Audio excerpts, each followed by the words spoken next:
much more worthy than I know. I could not imagine just how glorious you are, and I cannot begin to tell how deep a love you bring. Lord, my ears have heard of you, but now my eyes have seen. You're worthy, you're worthy, you're worthy, oh. You're worthy to be praised forever and a day.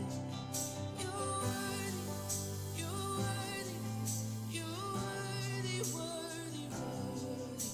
You're worthy to be praised forever and a day.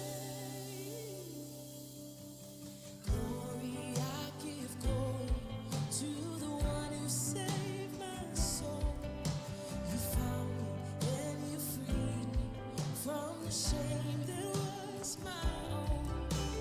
And I cannot begin to tell how merciful you've been. Lord, my ears have heard of you, but now my eyes have seen. My eyes have seen. You're worthy, you're worthy of all my devotion.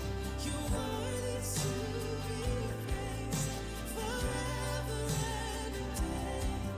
You're worthy, you're worthy, you're worthy, Jesus. You're worthy to be praised forever and a day.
You sing that you're worthy, you're worthy. We join with the angels and sing, you're worthy to be praised forever and a day. You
set me free. And now I live to bring Him praise. In the chaos, in confusion, I know You're sovereign still. In the moment of my weakness, You give me grace to do Your will. When You call, I won't delay. This my song through all my days.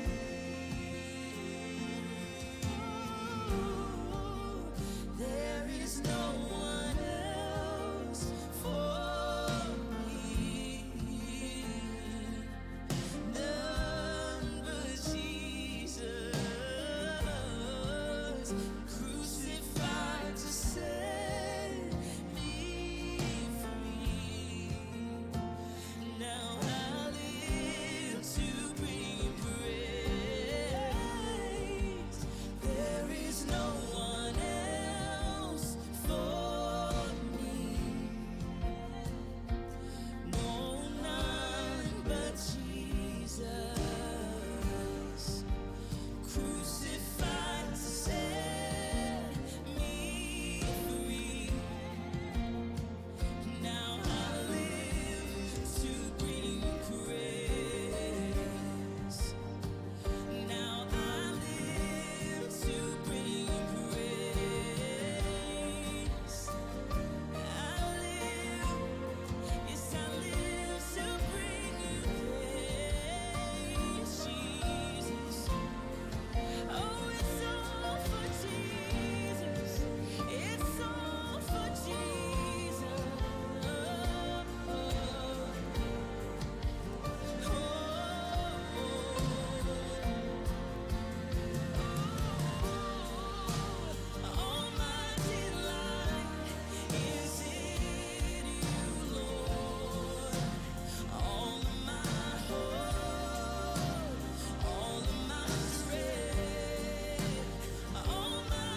comes out, satisfy us before the day has passed us by,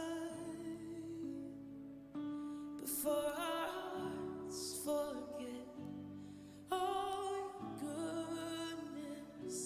Satisfy us with your love. Come and satisfy.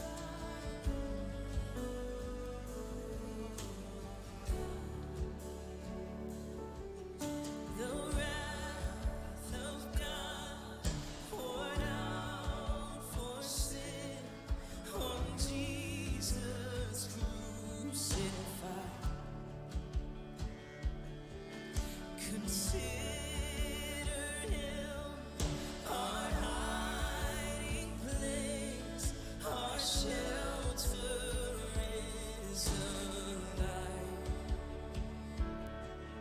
because he lived and died for us. When the sun comes up, satisfy us before the day has passed us by, before our hearts forget all your goodness. Satisfy us with your love. Teach us, Lord, to number our days on earth and give us more wisdom in the secret art as you display amazing grace through Jesus Christ for us. So teach us, Lord, to number our days on earth and give us some more. Oh, we need wisdom in the secret art as you display amazing grace through Jesus Christ for us.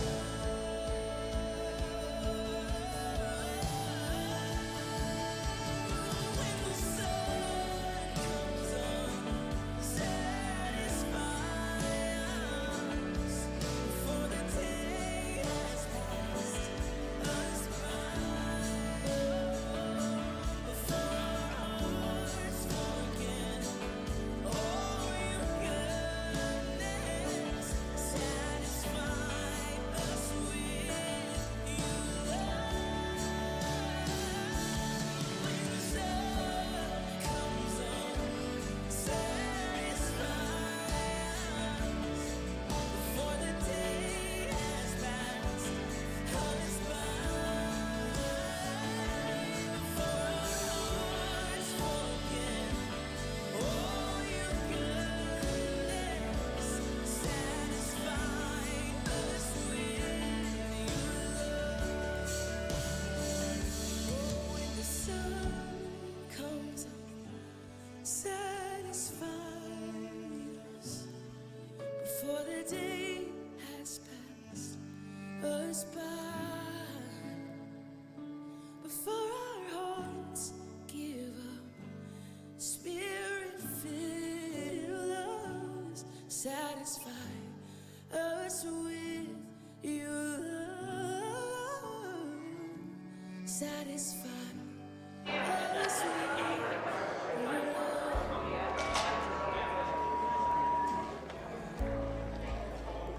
Hi, good evening or good afternoon, everybody. Hope you got good food and are ready to meet.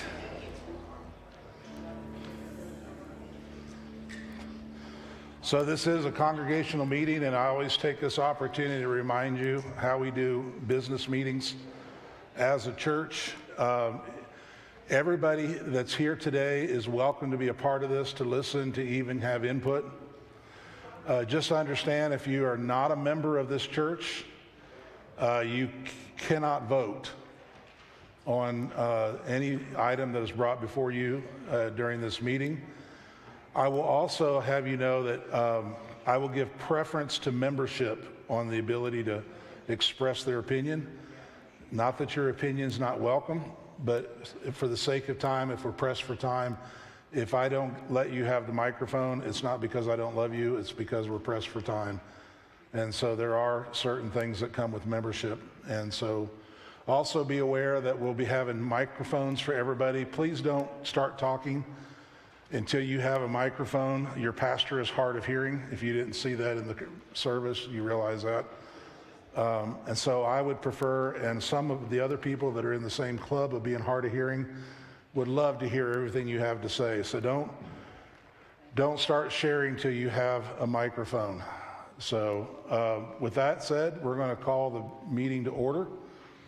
And so Cheryl, where are you at? Are you recording?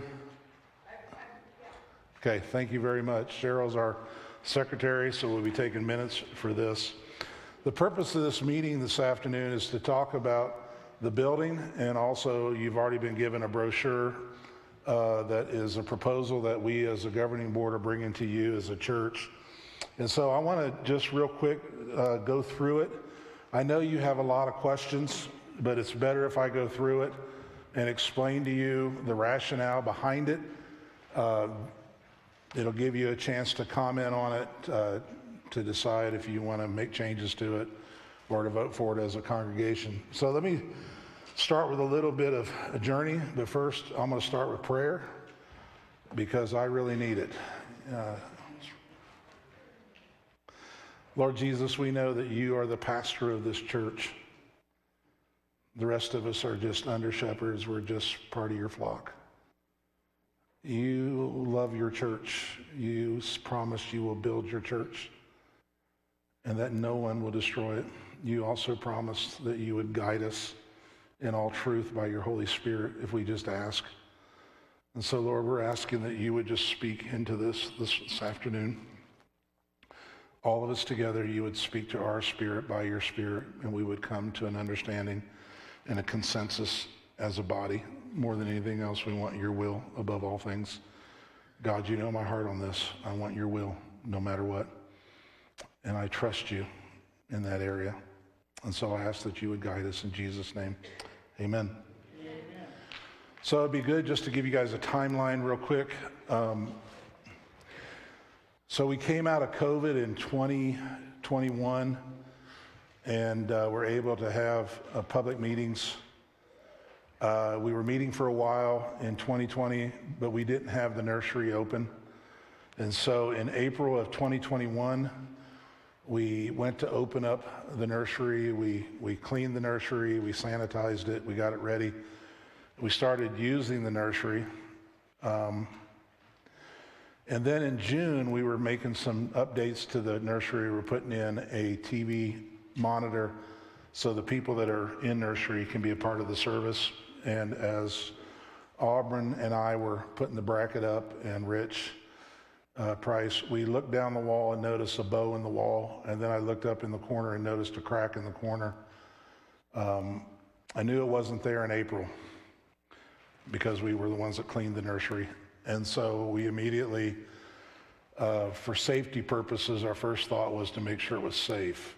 So we contacted an engineering firm, and they came and looked at the building. And one of the things that happens when you bring in an engineering firm is they are obligated by law to report what they discovered. So the engineering firm determined that there had been a sudden event that compromised the gym. And with the consultation of the city and the fire marshal, they condemned the gym. And so you guys know the rest of the story. We have not had use of that building. What you may not know is we also, because it was a sudden event, we decided to file a claim. And the reason why we're 8 months later just now having this meeting is because we've been working, trying to get an answer from the insurance company, and they were taking their time. So in October of 2021, I contacted the insurance company. They told us they didn't need an engineer, their own engineer, that they were going to use our engineer, and that they were working on seeing if they will honor the claim. That caused some dialogue to go on, and then in January, I hadn't heard from them in a while, so I touched base with them again, and they had said that they had changed their mind, that they wanted to bring in their own engineer and a consultant working on their previous decision. We had already secured bids to repair the building based on the conversation that we're having, and we set that date for April 1st. That's when our contractor could get to it. So you can imagine in January when they said they were the reversing course and wanted to go back to ground zero, you guys may or find this pastor went into freak mode. So timeline is a couple weeks ago they finally got here with their engineer and their consultant. They looked at the building and they agreed with the engineer that we had a sudden event that compromised the building, and so they are going to honor the claim. So that's the first news I want to give you.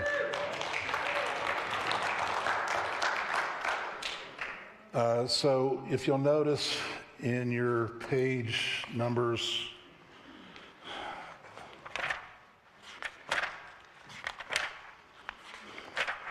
page number 14, no, page number,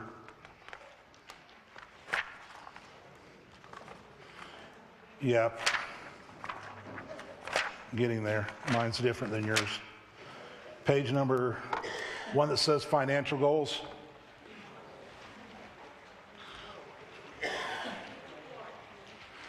And I'm going to come back to this. One that says financial goals at the top, that first number where we call crisis goal, that's about what we think the insurance company is going to pay. That's based on the bid that we submitted to the insurance company. So somewhere in the neighborhood of $500,000 is what it's going to take to fix the building the way it was.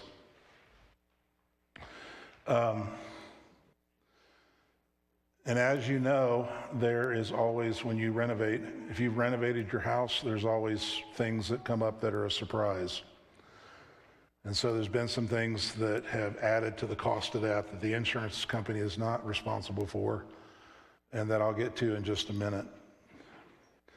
And so based on that decision, we as a board began to pray and have a conversation about the future of our church and what that looked like in light of repairing this building. And so what we're bringing to you today is a recommendation that we as a church move forward and use this crisis as an opportunity to continue to build for the future of our church. And I'm going to spend some time unpacking that for you.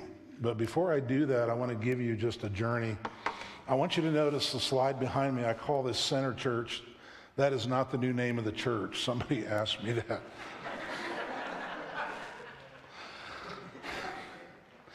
What it does is capture the rationale, the philosophy of ministry behind the recommendations that we're making to you, that our desire as your leadership, and including the board with this, is that Belgrade Alliance truly be a center church.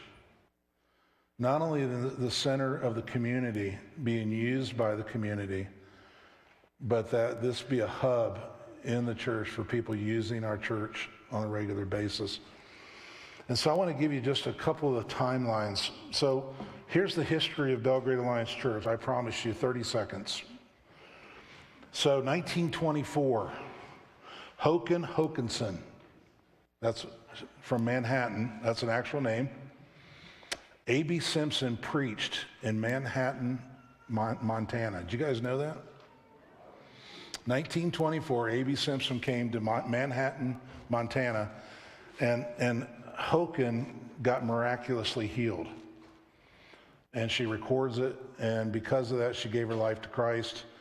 There were other people that got saved at that meeting, and they decided to form a church. So there was an Alliance Church in Manhattan, Montana until 1969. In 1951, William Dyke, whose parents were one of the original founding members of the Manhattan Alliance Church, William Dyke bought the property that was on Weaver Street with the idea of planting a church here in Belgrade. 1951, Harold Erickson came as the first pastor. He stepped down after 2 years because he went to get married. Brought his bride back in 1954 and became the first pastor, and he pastored this church until 1969. 1952, first service was held, 13 people present. 1955, there were 132 people meeting in a 22 by 28 foot room. Give you an idea, that's a third of the fellowship hall right now.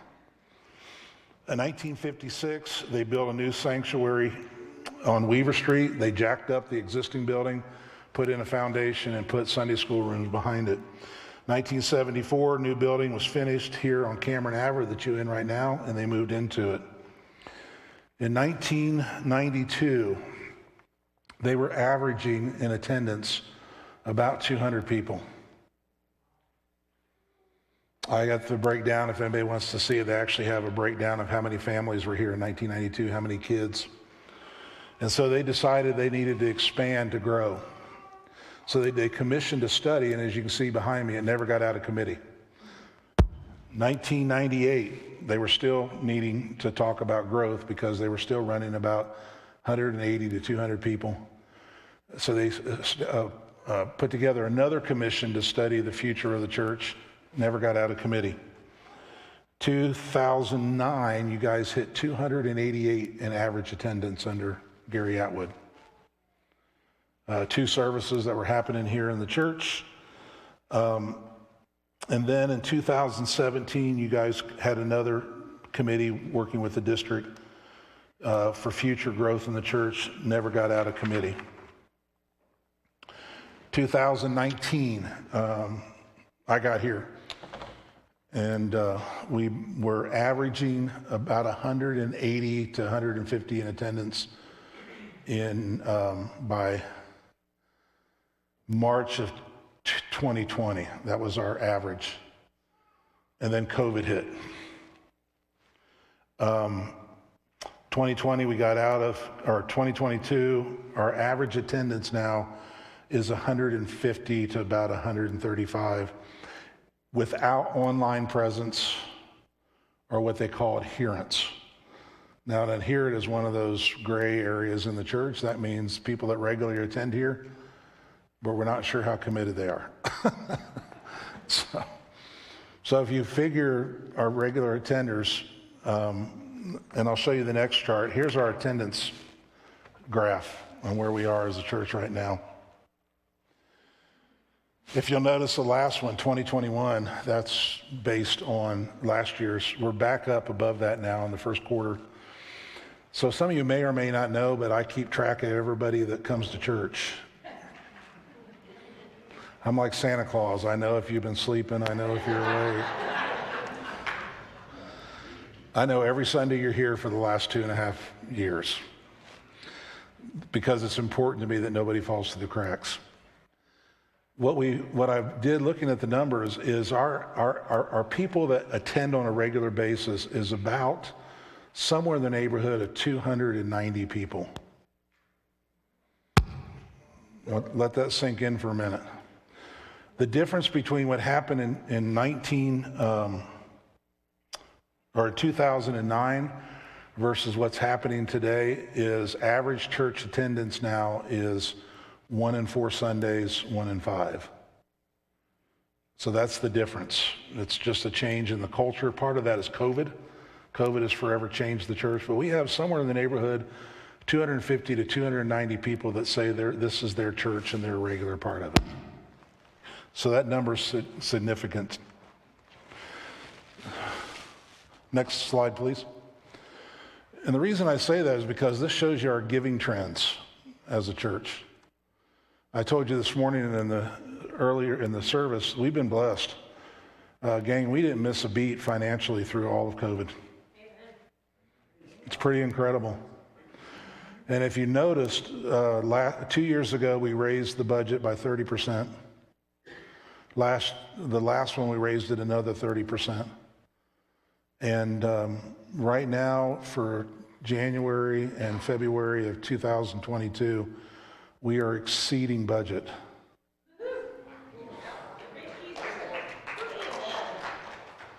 That's a significant number because it's January and February. That's traditionally not the case in most churches. Traditionally, we call it the double hump camel. You play catch up, and then Easter gives you a bump, and then everybody catches up in the fall. So that tells me that there's still people that are engaged, that are giving to our church that aren't necessarily here every Sunday. And I think that's a valid conclusion. So one of the themes that I'm bringing to you, and this is just a theme, okay? I want you to understand a couple of things. You guys know, for me as a pastor, one of my highest values is transparency. So I'm not here to try to convince you of anything. What I want this morning is God's will for our church. And I'm okay with whatever that decision is. And as I prayed earlier, I have absolute confidence in the will of the body to help decide that. But I do want you to understand some things that are important to understand and why we as a leadership came to this conclusion. Because when I studied all 4 proposals that happened before today, they all said the same thing over the last 30 years. It was the exact same recommendations. Isn't that amazing? So it's something that they've been addressing for a while now. And so I use the term Kadesh Barnea. Kadesh Barnea in Numbers 13 is where the children of Israel were brought before they were to take over the land. And it's where the story where you get the idea of the 12 people going in, the spies. 10 came back and said, we can't do this. 2 said, it's possible we can do this. Because of the 10 that said no, God had them wandering in the desert. And they wandered in the desert for 40 years. Anybody want to guess where God brought them back to after 40 years? Same spot. And is God saying, are you willing to follow me on this? Now, guys, I'm not saying we're wandering in the desert. Please don't read into that. What I'm saying is we've been here before as a church. At least the leadership has. And so it's not new ground for you as a church. We're not making some new recommendation. It is based on a history where people have talked about this before.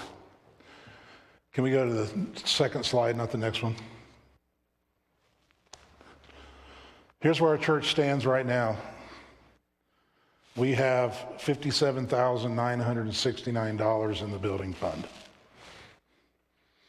Just so you guys know where we're at. Somebody's going to ask me that question. There it is. We have $59,969 in the building fund. Next slide, please. So that's based on the brochure, and I'm going to have this in front of you. You can look at it. I just want to go through this real quick, and then I'm going to open it up for questions. The first page is just our values. One of the things you'll hear me say is ministry drives budget. A growing, healthy, thriving church allows ministry to drive the budget. Unhealthy churches allow the budget to drive ministry. And that's just a fact. And so this is our values. When I came to you as your pastor and you guys asked me to come and be your pastor, I told you we're going to be about making disciples. That's my passion, that's my desire. And so we as a church adopted these 4 values of loving God, investing in people, faithfully serving and engaging our world. And I measure our church based on these 4 values. And so they're there in front of you. I'm not going to spend a lot of time on them. So the next page gives you the rationale for what I'm about to present to you. And so it starts with the question of why do we start with a cafe? And the reason we start with a cafe is because the cafe or the area that we're going to be proposing to you creates space in our church. One of the biggest things we need right now in our church is space. and not just space for classrooms, but we need space for people just to be. I'm not going to go into it this morning or this afternoon. You can ask me privately. But I've been down this road already in previous churches, and I have experience in this area. We need space for people to be, okay? And just to hang out and linger. And so it's not about a cafe. It's not about a building.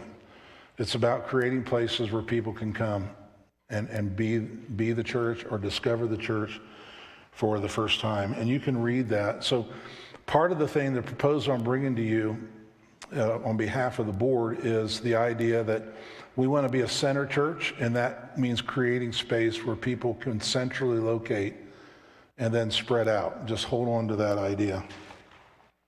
So based on that, what we're recommending to you is that we use this opportunity, the crisis, to really look to the future of our church. And so if you'll go to the next page, that includes some goals. Jeremy, can you bring me a brochure? My eyes are failing me on my notebook. Thank you. Yep.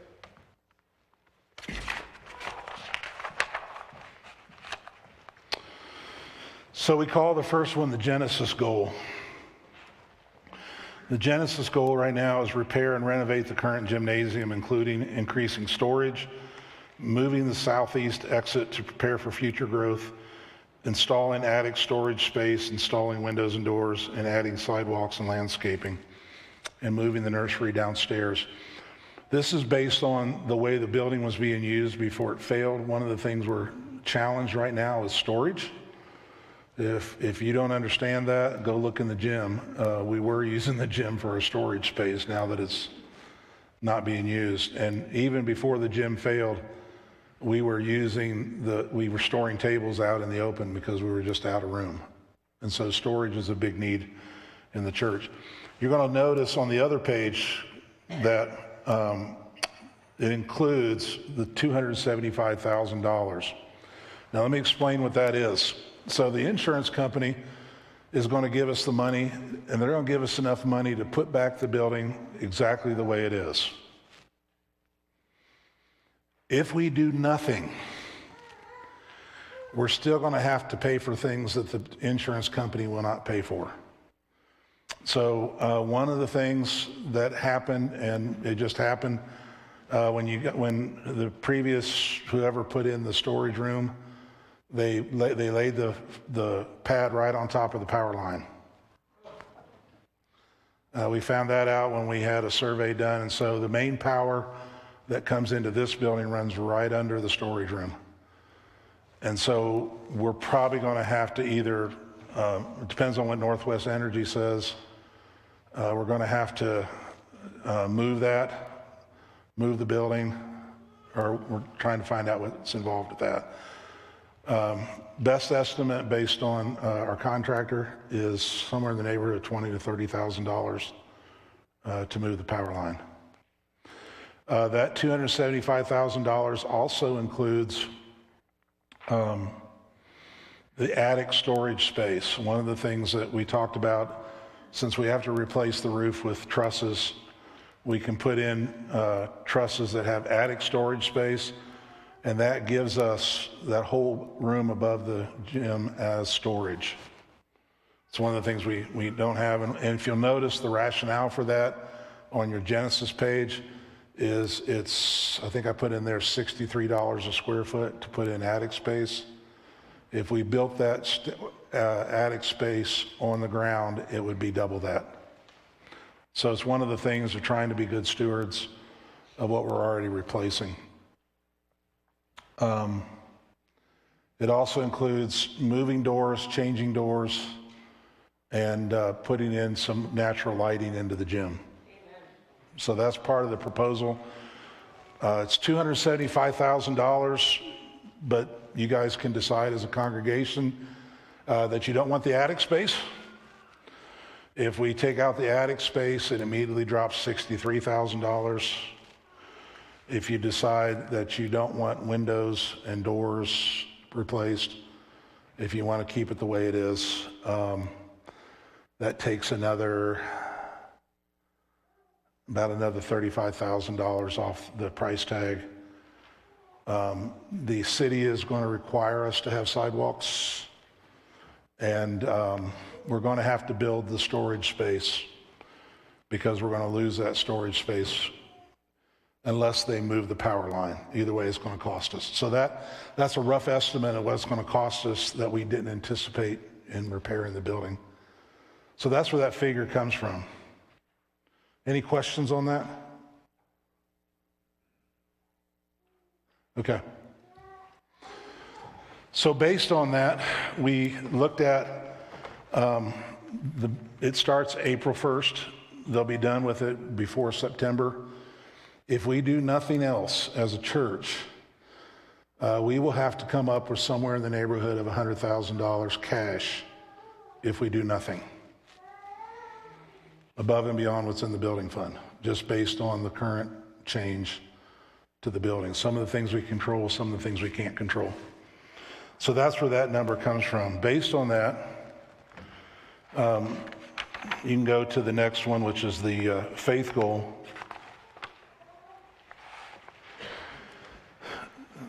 The recommendation that the board is bringing to you is that if we're going to do that, if we're going to update that, that we take a step of faith and that we go ahead and pursue financing for what we call the common area. The common area would be out the north end into the parking lot. North end is behind you. It would be a multi-use room that includes a meeting area that includes the ability to have sound and production. It would include a commercial kitchen. It would include a cafe. It would include a portico. One of the things that I think we need as a church is we need a heated portico to get rid of the ice. So that some of the people, when they come to the north end of the church, they're stepping out of their car, not on ice, but on a covered porch that it's heated. So it allows us to use that part as classroom space if we want to have people meet there. It includes things like an indoor playground, and that becomes the center of the church. It's a place for people to hang out. One of the reasons why we're bringing this is because if you've been here on Sunday morning and you try to get through the foyer, it can be a challenge. So it's a place for people to hang out. It also adds classroom space for people that don't want to or can't use stairs. So it becomes then a multi-use room. And that is $750,000 based on the current building cost, right around $250 a square foot. I think I'm in the ballpark on that. Now, if you'll notice that, then the third one is phase 3. One of the things we talked about, people have talked about a gym. You're talking about a gym before I got here. Phase 3 is a gym. If you'll notice the price tag for everything, it's $2,475,000. That includes the insurance money. The next question is, how do we get there? And that's why I have the table in front of you. Can I get, let me just show you where we're at. So after the financial goals, Billy, can you go to the next one? So this is our current budget. $22,000 is what our current budget is a month. If everybody that is a regular giver to our church, that breaks down based on about 200 people. If everybody was giving and you divide the 22,000 by 200 people, that comes to $110 a month.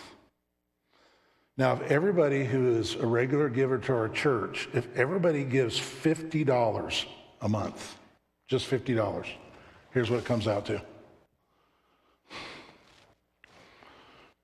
$10,000 per year in our budget. If everybody that's a regular giver gives $50 a month. Notice I call this not equal, I call this equal giving.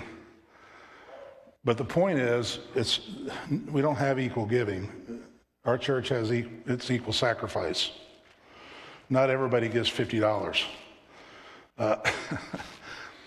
Yeah, Carla? So is that on top of what we already tried? Oh, sorry. Sorry, I'm pretty loud, but is that, hello? Blue. Am I on there? Blue. Okay, I just have a question. Is that above what we already tried? Yeah, right now our current giving is $22,000 a month. Okay, so then this is. So I'm saying if everybody decided tomorrow to give $50 extra a month, it comes out to be $10,000.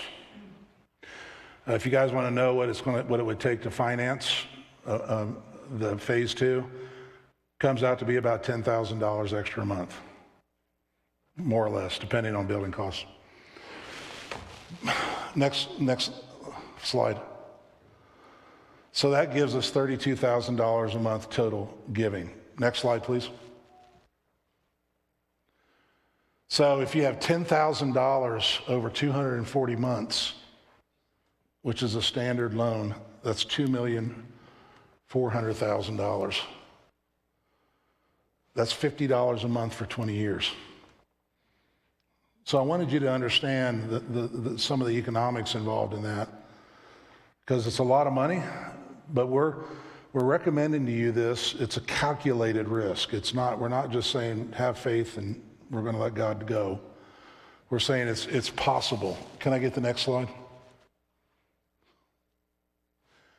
And gang, that is based on 2/3 of our regular attenders. That's not including everybody that comes to this church. That's just 2/3. If 2/3 of our regular attenders gave that amount of money, that's what it'd come to. So,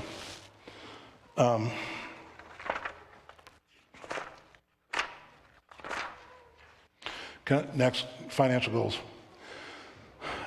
So people ask the question, well, why don't we just pay cash for that? So here you have a chart, because not everybody can give $50. Some people can give more than $50 a month. So we call that not equal giving, but equal sacrifice. So on that page, if 25 people give $10 a month for 5 years, it comes out to be $15,000. If 50 people give $25, that's $75,000. If 40 people give 80, it's $192,000. 40 individuals give $100 a month, it's $240. 10 is $300. 4 people giving $1,000 a month is $240,000. That comes to $1,062,000 over 5 years. So once again, it's just telling you that the recommendation we're bringing to you is we've prayed about it, we've thought it through, it's doable. If you guys don't want to take out a loan, we want to pay cash, this is how we get there. Okay, so everybody understand that? So the faith goal, you have the cost there, the gym. This page shows you what we're suggesting that it would look like. One of the things that we're recommending to you is that we not paint ourselves into a corner. People have suggested, why don't we just sell this and buy property? Good luck.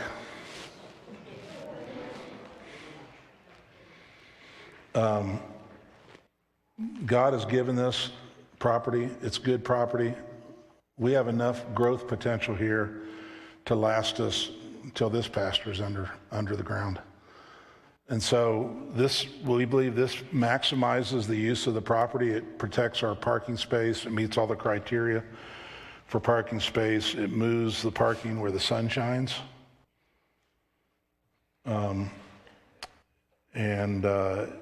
It allows then the common area to be the hub that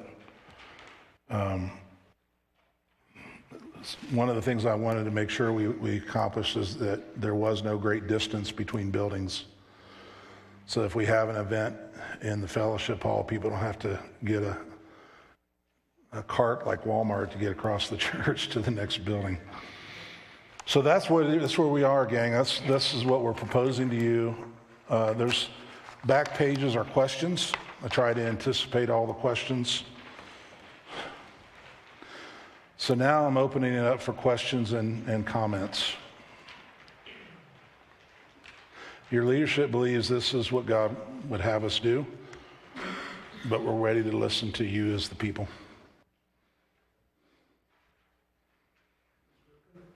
Give your name too, so people don't know you. Richard Nichols. Okay, go ahead, Dick.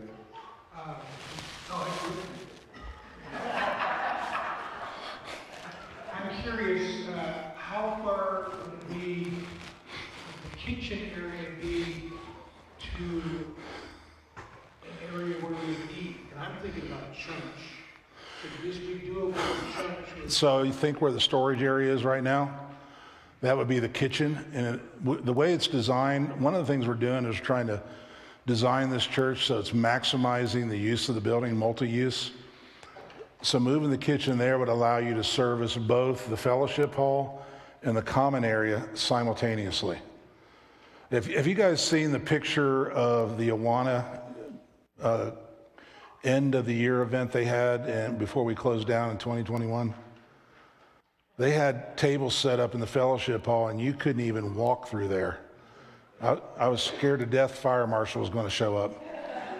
So this allows us, this would allow us to use both buildings for like potlucks, future growth. It's totally usable, and the kitchen would be in the center of those two meeting spaces. Does that make sense? Okay. All right, so I have a question. So I know you talked about real estate a little bit and said that, good luck on real estate, but have you looked into an FHA loan where you pay 3% down, pay higher a month? Yeah, churches don't qualify for an FHA. Could you do it as a personal thing? No. And donate money into the church? That's called illegal. Yeah. This is Don. Does this value or this cost include all furniture, fixtures, and equipment? Say again, Don. Does this include the cost of all furniture, fixtures, and equipment needed? You're talking about the upgrade to the AV? Correct. No, because we don't have solid numbers yet. This is a guesstimate. If the church decides to move forward with this, the next thing would be an architect to draw it up, and that would include AV. It doesn't include furniture, tables and chairs and stuff like that. It can. That's kind of like, which package do you want, the baseline or do you want the luxury? So I can't answer that one, but yeah, if we had an architectural drawing, it would include the improvements to the fixtures and the AV.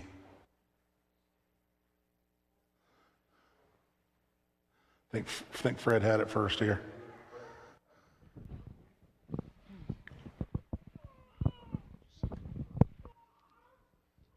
Was there any consideration given to an elevator to access the lower floor for everybody?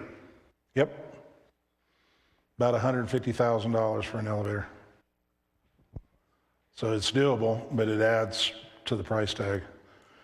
Right now, they're not requiring us to put in an elevator for the attic space because it's an attic. But if we make any improvements that's higher than 1 story, we will probably be, because of the Disabilities Act, we will be required to put in handicap access. And just so everybody understands that a good elevator is over 6 figures. So, good question, girl. When you say the board or the group of elders have vote, or this is a recommendation, is your recommendation the Genesis or the faith? The recommendation that we're bringing to you is that we go ahead and move forward with phase 1 and phase 2. Thank you. And that is the governing board, not the elders. Governing board. Yeah, I just want to make sure everybody else understands that is the authority of the church. So this is a governing board recommendation.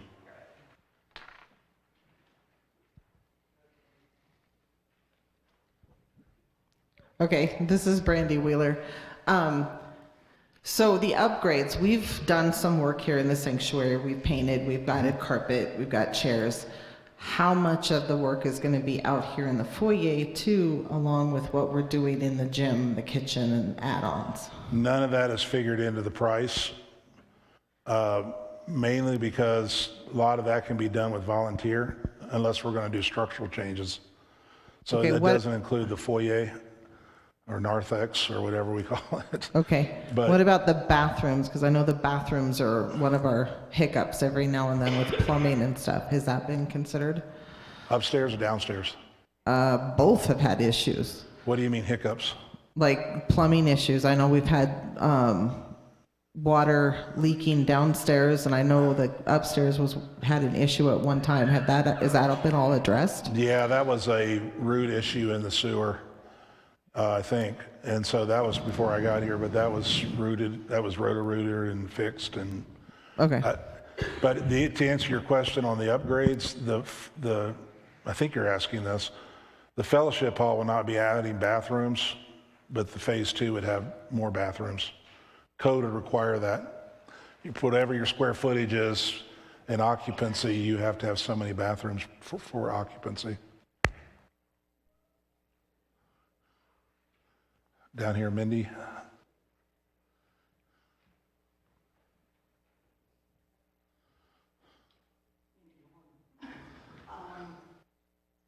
When will construction Feedback. Sorry, Mindy. when would the construction start? How long would it take? So everybody can hear, she's talking about when will the construction start, when will it end. Phase 1, which is the renovation to the existing building, it's already a go for April 1st.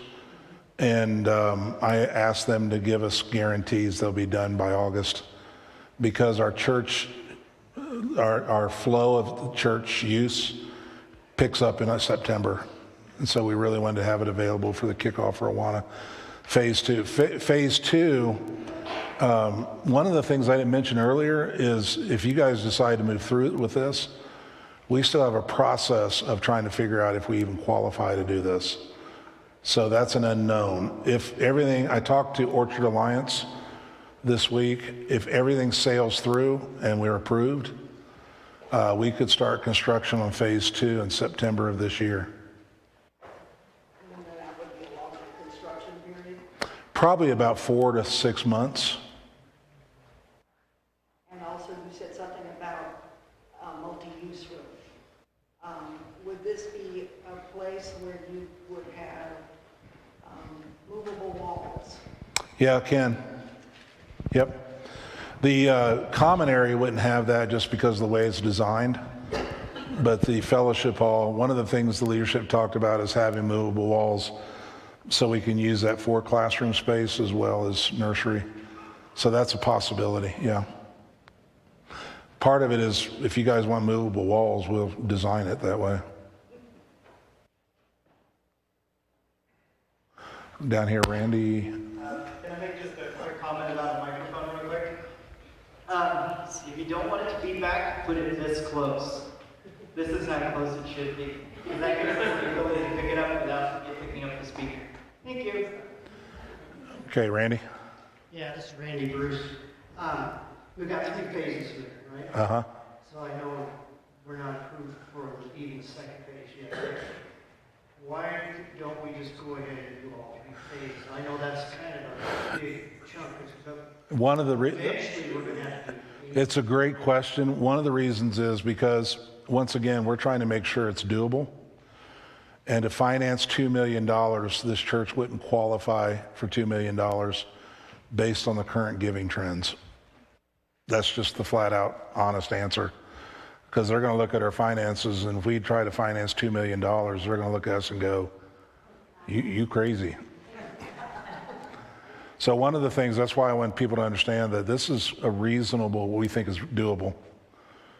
And part of it is it doesn't factor in if there's any future growth. If we don't grow any, it's still doable.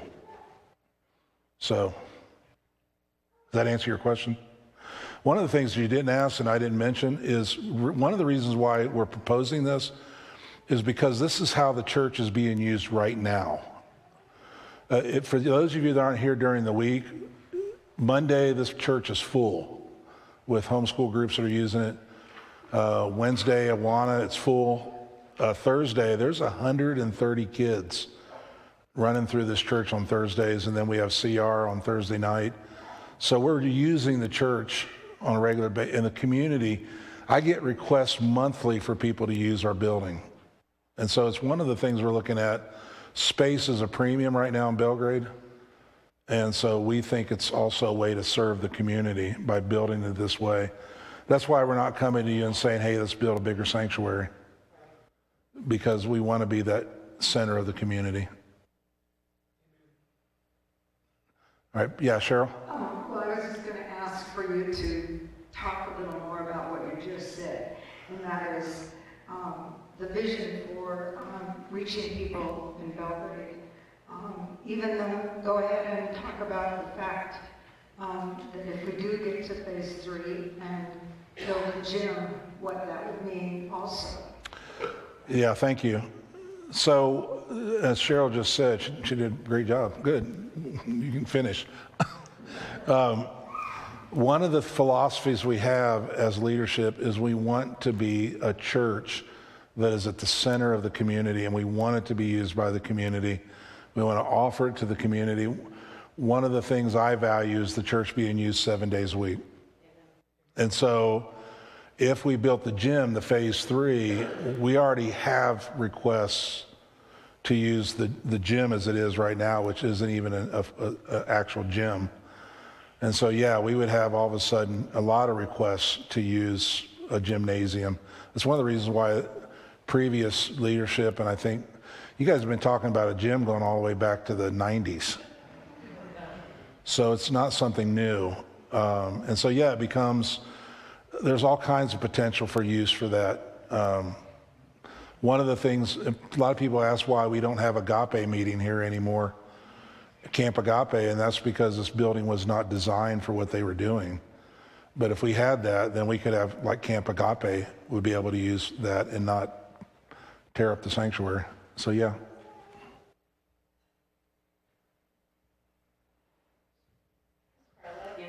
Carla again. So on the, I'm on the victory page. So on the victory page, Ron,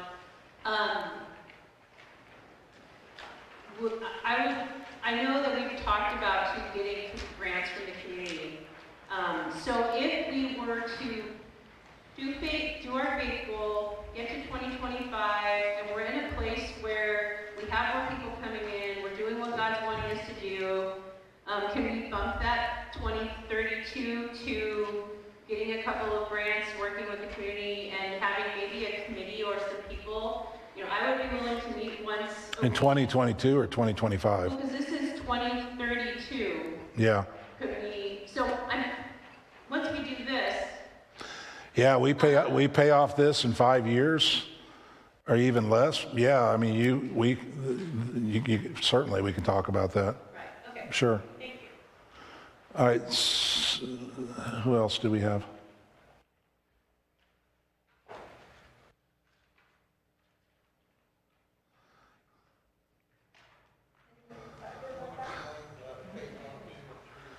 What's that?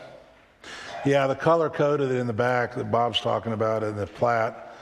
Phase 1 is orange, phase 2 is yellow, phase 3 is pink.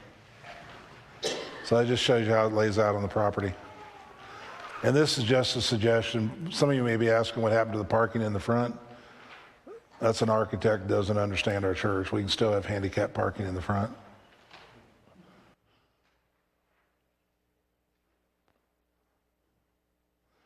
Dick?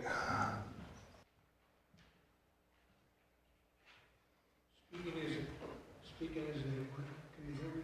Yeah. As a retired gas man, are they going to run a gas line in here and use natural gas to heat and natural gas for cooking in the kitchen? What are we using right now? Electric. And it's horrible. Even in the furnace? No, I didn't know the furnace. Yeah. We currently use natural gas for heating here in the building. We do not have it in the kitchen. I know for a lot of organizations like ours, natural gas in the kitchen run by volunteers is not an insurance option. So I don't know our case. I'm not speaking to that specifically, but I know that can be a restriction. So it also requires some other fittings and other things. Yeah. I did that in the previous church. We put in a $150,000 kitchen, and it was commercial grade, and so we use natural gas. You just have to have the equipment. You got to have a hood, a fire suppressant system. It's doable. That also gives you the price tag too, is $150,000.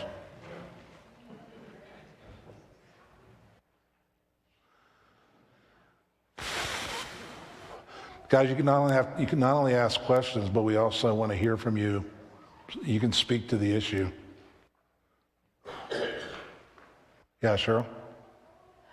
I almost forgot what I was going to say.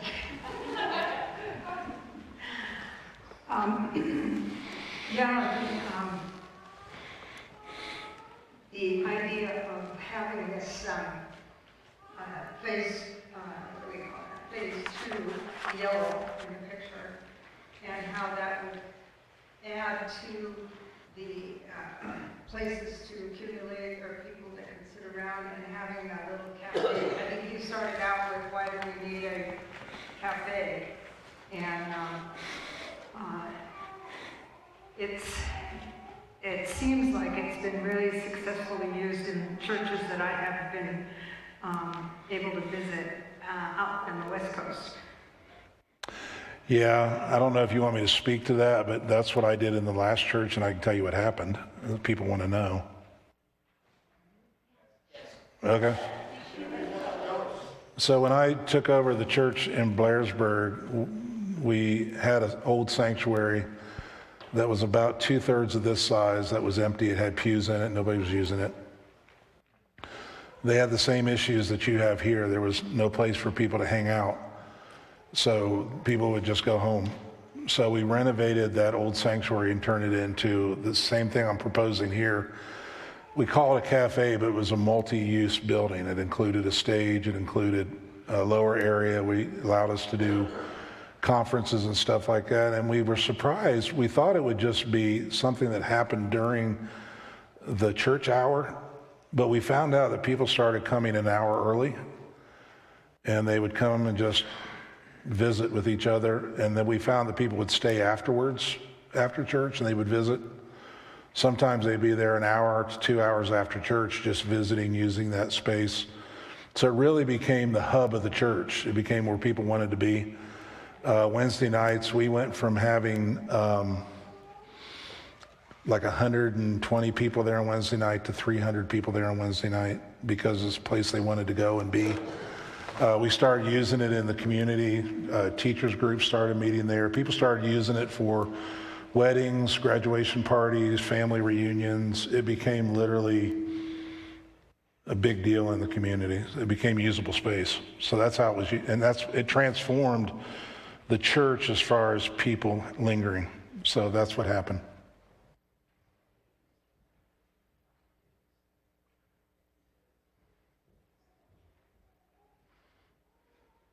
Something I want you guys to be aware of, like this concept of doing the cafe and those things, this has been something that had been discussed. It had already been a thought process before the gym issue.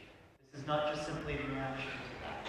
It was in response to where are people, what are we doing, and those kind of things. This was already something for us. You guys have asked, are we looking at only stopping here? I'm going to go out on a limb and say, as a board, we discussed whether or not to recommend to you, recommending all 3 phases right now. We as a leadership want to be wise with our church. We want to care for you guys well. In good faith, we couldn't recommend that right now. But that being said, that's our heart. Our heart is to continue this, to see this ministry grow to the point where this isn't a reach, but the very fulfillment of the ministry we're having. We as a church have gotten to the edge of this choice several different times and gone, not quite. And as we've seen that choice made, we've made that choice, not quite too. Who's been here? Who's been involved in those things? There have been people in the past who've lost heart on this. And I'm mourning for them. It makes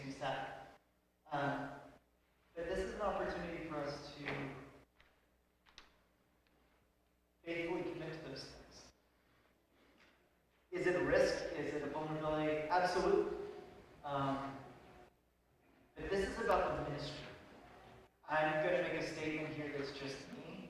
I could absolutely care less about this building as long as this ministry is prospering and people are prospering and becoming fully devoted followers of Christ. The more people we can reach, the more of that we can do. We've lost sight at times as we focused on, as building discussions have come up, of the ministry is the important thing that Belgrade Alliance Church does. So as we're discussing this, as we're talking about this is both the heart and the intention behind all of this. Some people are like, well, if we lose that as a gym space and it becomes more of a fellowship hall, what do we lose in our ministry? As we're looking at our whole ministry of what's being done right now, that's our ministry that's being done with Awanas, with CR, with the 2 Christian homeschool co-ops that meet here in the week that are promoting Christ to children. Losing this gym, yes, that's a loss, but it doesn't restrict that ministry. Those things can still happen. We have successfully had Awanas this year using the spaces we have. It's been hard, really hard. It's been really hard. It's been a lot of moving chairs. These chairs get pulled out Thursday morning and pulled out Thursday afternoon and put back down Thursday night. But the ministry is still happening. It's hard, but it happens. Because we have faithful people doing it. And thank you guys.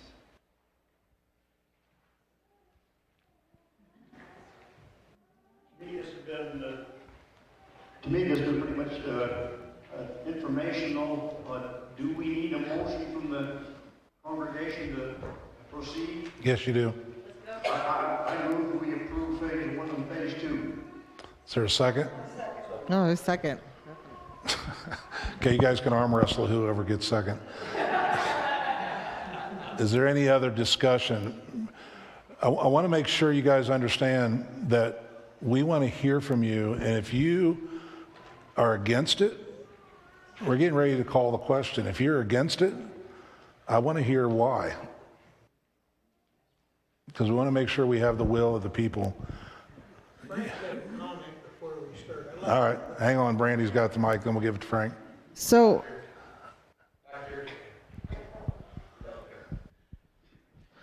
one thing I'd like to say is I was on the building committee before, and I truly, honestly can say that this is God saying, get your butts in gear and let's get going.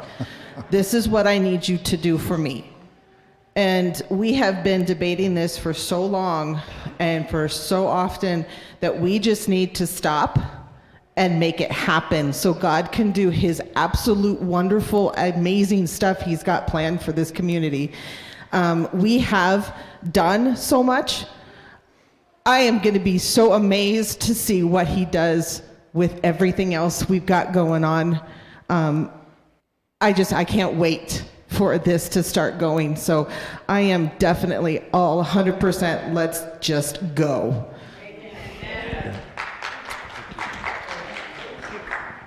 This is Randy again. So obviously state... Red. Red. Yeah, it's on. Obviously stage 3 is out of our reach at the moment. At the moment. Me personally, I think stage 1, we're already there. I think and probably most of us are all on board, at least stage 2.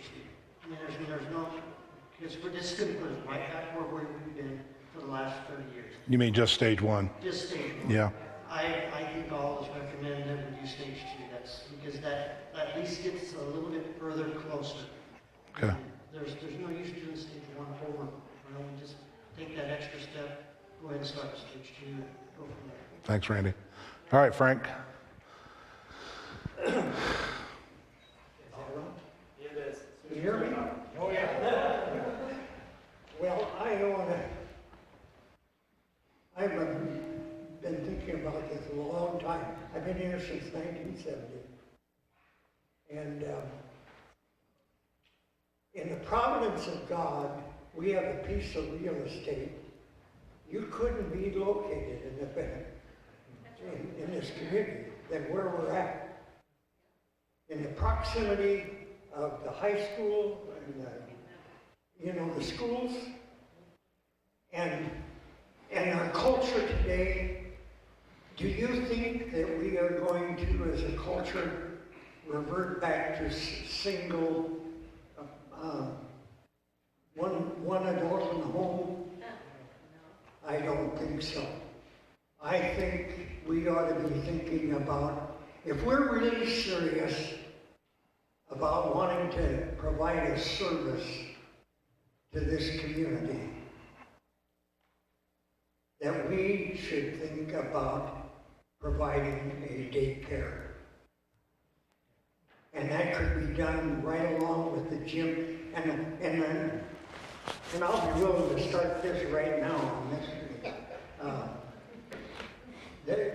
If you are a parent right now, and you've got 2 or 3 kids in high school, and they want to play basketball, you're going to be getting out of the bed, kicking out of the bed, and going to get the first one to practice at 6 o'clock in the morning.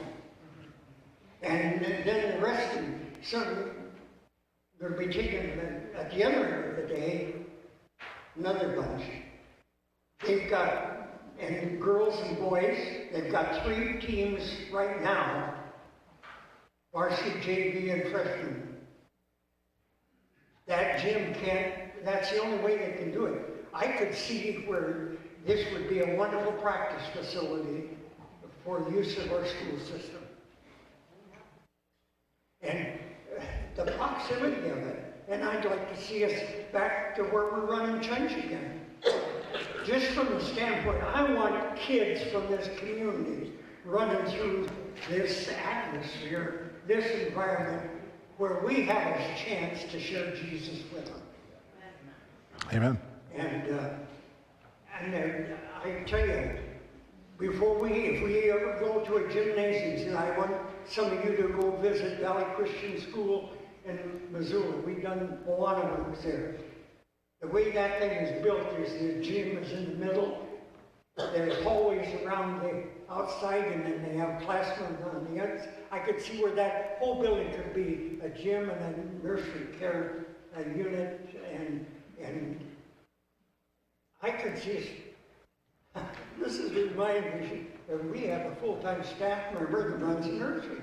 I mean, that parents, they feel comfortable with the safety of their child bringing them here.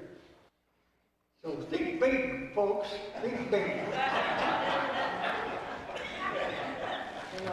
And the longer we wait, the higher the cost is going to go up.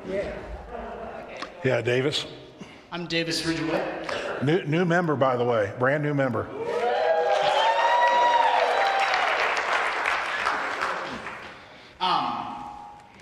So a lot of this, yeah, okay, there we go. A lot of this seems to be the way we're trying to get this set up, kind of with the words of Jesus, like, come and see, you know, and that kind of outreach to this community. And speaking from my generation, community aspects are very important. For whatever reason that may be, not entirely sure, but that's kind of the direction where the culture is going and what we seek. My generation is dying to have authenticity, and I think a lot of that comes from the stupid little phones we have in our pockets, right? So, yeah, and I really do think having a space that's meant to be authentic with each other and maybe a little less formal would be helpful for growing the community in this church. And it might make the current culture and the current community in this church a little bit different, but if that's the way God really wants this church to go, we should put our faith and our trust in that. And I think it's very helpful that we have a nice outline as to how. It's not just pure faith, as Ron said earlier. So, really appreciate that aspect of this. Thanks, Davis.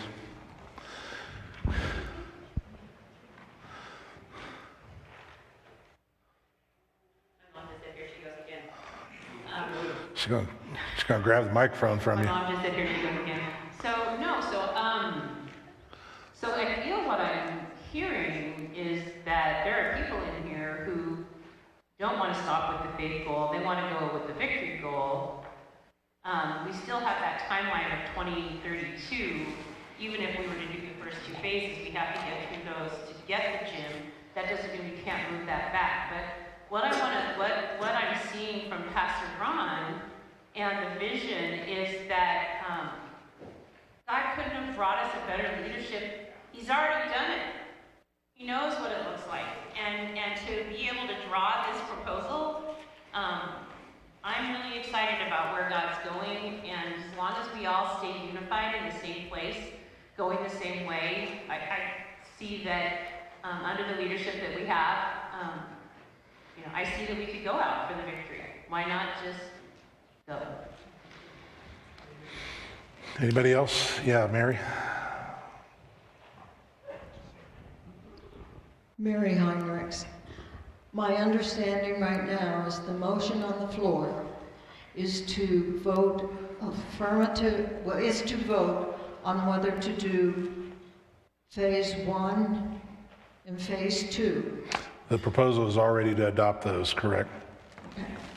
I call for the question. Okay, question's been called for. Don, you have a point of order? Second. Oh, okay, very good, thank you. Let's make this a standing vote. Remember, if you're a member, you can vote. If you're not a member, stay seated. Okay, it doesn't mean you're against it, it just means you're not a member. Okay, so all in favor, please stand.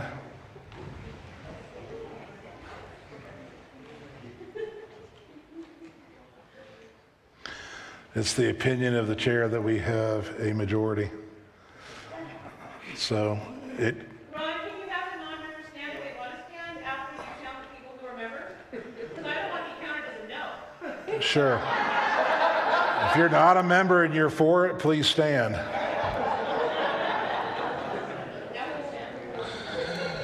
All right, so it's the opinion of the chair that we have a majority, so the motion carries. We will pursue, you can be seated. We will begin to pursue this.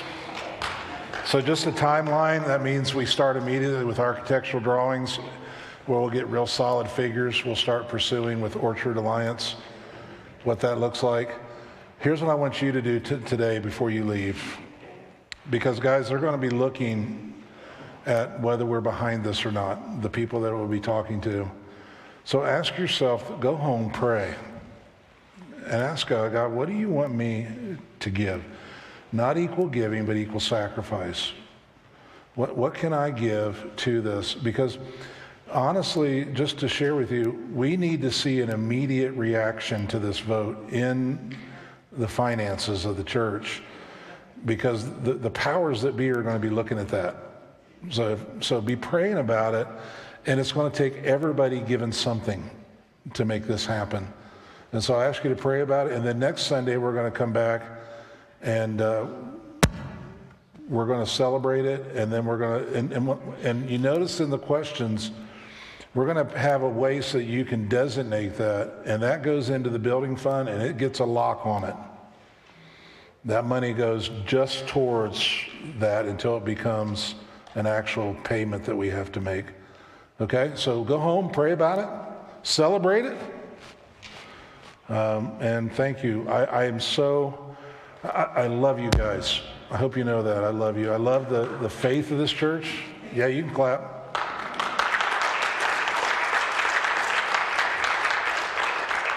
And I think God's going to do big things. So, thank you.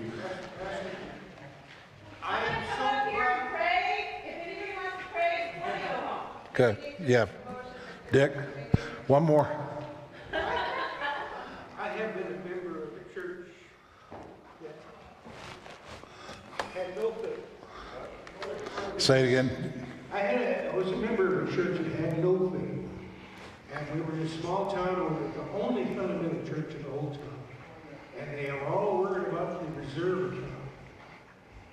We're going to get into our reserve account. Talk about no faith. Within 5 years, that church failed. we made a very important decision here today. And I'm so proud of this church. Thanks, Dick. All right, we need a motion to adjourn. So moved. Second. All in favor say aye. Aye. Any opposed, you can stay.